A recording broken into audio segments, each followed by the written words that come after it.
अध्याय 6 ध्यान योग।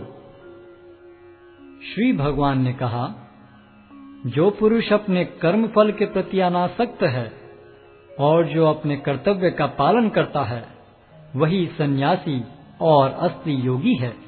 वह नहीं जो न तो अग्नि जलाता है और न कर्म करता है। हे पांडुपुत्र, जिसे सन्यास कहते हैं, उसे ही तुम योग अर्थात पर ब्रह्म से युक्त होना जानो, क्योंकि इंद्रिय तृप्ति के लिए इच्छा को त्यागे बिना कोई कभी योगी नहीं हो सकता।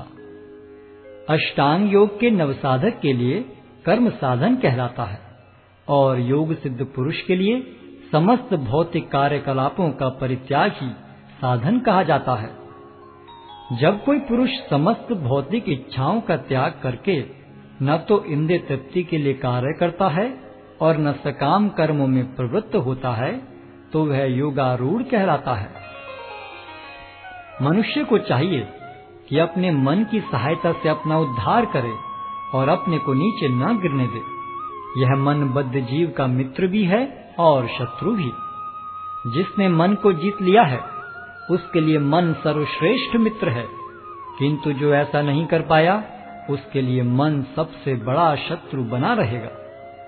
जिसने मन को जीत लिया है, उसने पहले ही परमात्मा को प्राप्त कर लिया है, क्योंकि उसने शांति प्राप्त कर ली है। ऐसे पुरुष के लिए सुख दुख, सर्दी गर्मी एवं मान अपमान एक से हैं। वह व्यक्ति आत्म साक्षात्कार को प्राप्त तथा योगी कहलाता है, जो अपने अर्जित ज्ञान तथा अनुभूति से पूर्णतया संतुष्ट रहता है।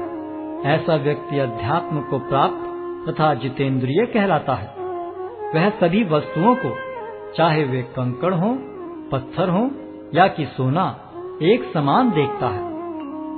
जब मनुष्य निष्कपट हितैषियों, प्रिय मित्रों, तटस्थों, मध्यस्थों, ईश्वालुओं, शत्रुओं तथा मित्रों, पुण्यात्माओं एवं पापियों को समान भाव से देखता है, तो वह और भी उन्नत माना जाता है।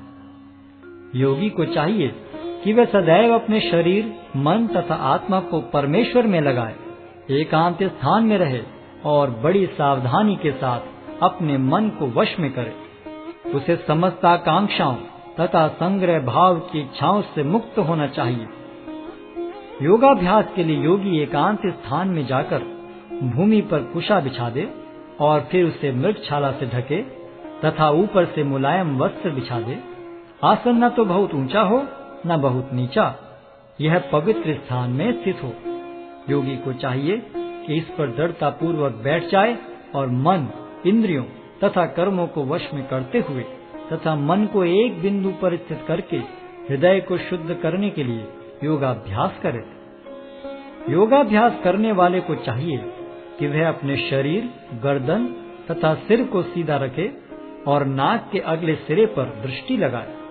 इस प्रकार वह अविचलित तथा दमित मन से, भय रहित विषयी जीवन से पूर्णतया मुक्त होकर अपने हृदय में मेरा चिंतन करे और मुझे ही अपना चरम लक्ष्य बनाए। इस प्रकार शरीर, मन तथा कर्म में निरंतर संयम का अभ्यास करते हुए संयमित मन वाले योगी को इस भौतिक अस्तित्व की समाप्ति पर भगवत धाम की प्राप्ति होती है।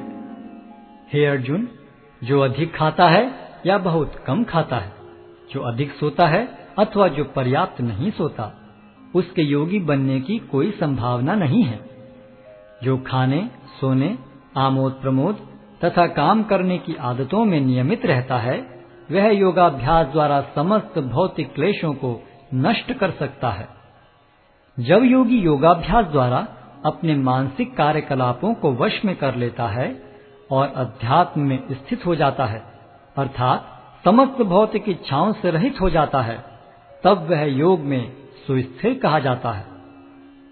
जिस प्रकार वायु रहित स्थान में दीपक हिलता डुलता नहीं, उसी तरह जिस योगी का मन वश में होता है, वह आत्म तत्व के ध्यान में सदैव स्थिर रहता है। सिद्धि की अवस्था में, जिसे समाधि कहते हैं, मनुष्य का मन योगाभ्यास के द्वारा भौतिक मानसिक क्रियाओं से पूर्णतः संयमित हो जाता है। इस सिद्धि की विशेषता यह है कि मनुष्य शुद्ध मन से अपने को देख सकता है और अपने आप में आनंद उठा सकता है।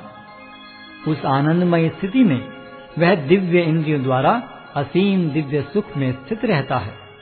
इस प्रकार स्थापित मनुष्य कभी सत्य से विपत नहीं होता और इस सुख की प्राप्ति हो जाने पर वह इससे बड़ा कोई दूसरा लाभ नहीं मानता। ऐसी स्थिति को पाकर मनुष्य बड़ी से बड़ी कठिनाई में भी विचलित नहीं होता। यह निस्संदेह भौतिक संसर्ग से उत्पन्न होने वाले समस्त दुखों से वास्तविक मुक्ति है। मनुष्य को चाहिए कि संकल्प तथा श्रद्धा के साथ योगाभ्यास में लगे और पथ से विचलित न हो। उसे चाहिए कि मनोधर्म से उत्पन्न समस्त इच्छाओं को निरपवाद रूप से त्याग दे और इस प्रकार मन के द्वारा सभी ओर से इंद्रियों को वश में करे।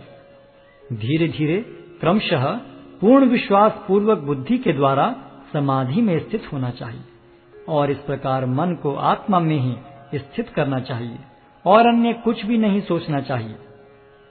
मन अपनी चंचलता तथा अस्थिरता के कारण जहाँ कहीं भी विचरण करता हो, मनुष्य को चाहिए कि उसे वहां से खींचे और अपने वश में लाए। जिस योगी का मन मुझ में स्थिर रहता है वह निश्चय ही दिव्य सुख की सर्वोच्च सिद्धि प्राप्त करता है। वह रजोगुण से परे हो जाता है। वह परमात्मा के साथ अपनी गुणात्मक एकता को समझता है और इस प्रकार अपने समस्त विगत कर्मों के फल से निवृत्त हो जाता है। इस प्रकार योगाभ्यास में निरंतर लगा रहकर आत्म संयमी योगी समस्त भौतिक कर्म से मुक्त हो जाता है और भगवान की दिव्य प्रेम भक्ति में परम सुख प्राप्त करता है। वास्तविक योगी समस्त जीवों में मुझको और मुझ में समस्त जीवों को देखता है। निस्संदेह स्वरूप सिद्ध व्यक्ति मुझ परमेश्वर को सर्वत्र देखता है। जो मुझे सर्वत्र देखता है और सब कुछ मुझ में देखता है, उसके लिए न तो मैं कभी अदृश्य होता हूँ और न वह मेरे लिए दृश्य होता है। जो योगी मुझे तथा परमात्मा को अभिन्न जानते हुए परमात्मा की भक्ति पूर्वक सेवा करता है, वह हर प्रकार से मुझ में सदैव स्थित रहता है।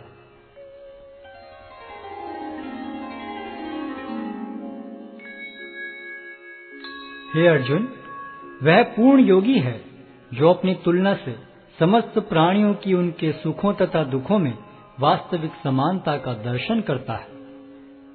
अर्जुन ने कहा, हे मधुसूदन, आपने जिस योग पद्धति का संक्षेप में वर्णन किया है वह मेरे लिए अव्यवहारिक तथा असहनीय है, क्योंकि मन चंचल तथा अस्थिर है।